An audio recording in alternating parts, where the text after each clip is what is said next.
అండి, అందరికీ నమస్కారం. Welcome back to my YouTube channel Sai Jyothi info. Shri గణేశుడిని మొదటి పూజనీయ దేవతగా ఎందుకు పరిగణిస్తారు? సనాతన ధర్మంలో ఏదైనా శుభకార్యం జరిగేటప్పుడు ముందుగా శ్రీ వినాయకుడిని పూజిస్తారు మరియు పనిలో విజయం కోసం ప్రార్థిస్తారు.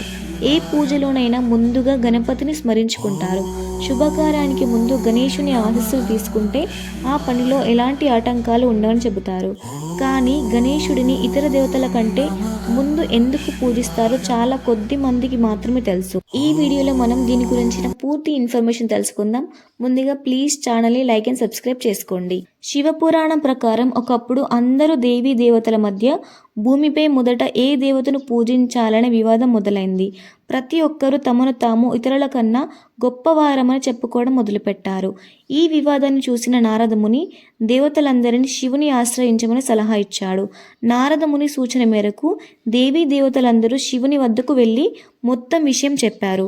దేవతల మధ్య జరిగిన ఈ పోరాటాన్ని చూసిన శివుడు దీనికోసం ఒక పోటీని నిర్వహించారు. పోటీ ప్రకారం దేవతలందరూ తమ తమ వాహనాలపై కూర్చొని విశ్వమంతా చుట్టి రావాలి. అలా ముందుగా చుట్టి వచ్చిన వారికే భూమిపై మొదటి పూజనీయ దేవుని స్థానం ఇవ్వబడుతుంది అని చెప్పారు.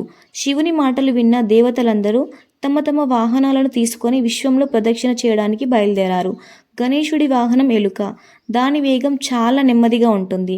అటువంటి పరిస్థితుల్లో గణేశుడు ఆలోచనలో పడ్డాడు. గణేశుడు విశ్వం చుట్టూ ప్రదక్షిణ చేయడానికి బదులుగా తన తల్లిదండ్రులైన శివుడు మరియు మాతా పార్వతికి 7 సార్లు ప్రదక్షిణలు చేసి చేతులు జోడించి వారి ముందు నిలబడ్డాడు. విశ్వాన్ని ప్రదక్షిణ చేసిన తర్వాత దేవతలందరూ తిరిగి వచ్చినప్పుడు గణేశుడు అప్పటికే అక్కడ ఉన్నారు మరియు శివుడు గణేశుడిని విజేతగా ప్రకటించాడు. ఇది విన్న దేవతలందరూ ఆశ్చర్యపోయారు.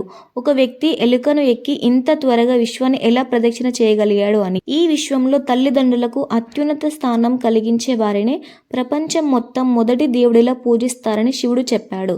విశ్వం చుట్టూ తిరిగే బదులు వినాయకుడు తన తల్లిదండ్రులకు ప్రదక్షిణ చేశాడు. శివుడి మాటలు విన్న తర్వాత దేవీ దేవతలందరూ అతని నిర్ణయాన్ని అంగీకరించారు మరియు అప్పటి నుండి గణేశుడిని మొదటి పూజనీయ దేవతగా పరిగణించారు. ఈ ఇన్ఫర్మేషన్ మీకు నచ్చినట్లయితే ప్లీజ్ ఛానల్ని లైక్ అండ్ సబ్స్క్రైబ్ చేసుకోండి. అలాగే కమెంట్ చేయడం మాత్రం అస్సలు మర్చిపోకండి. Thank you so much.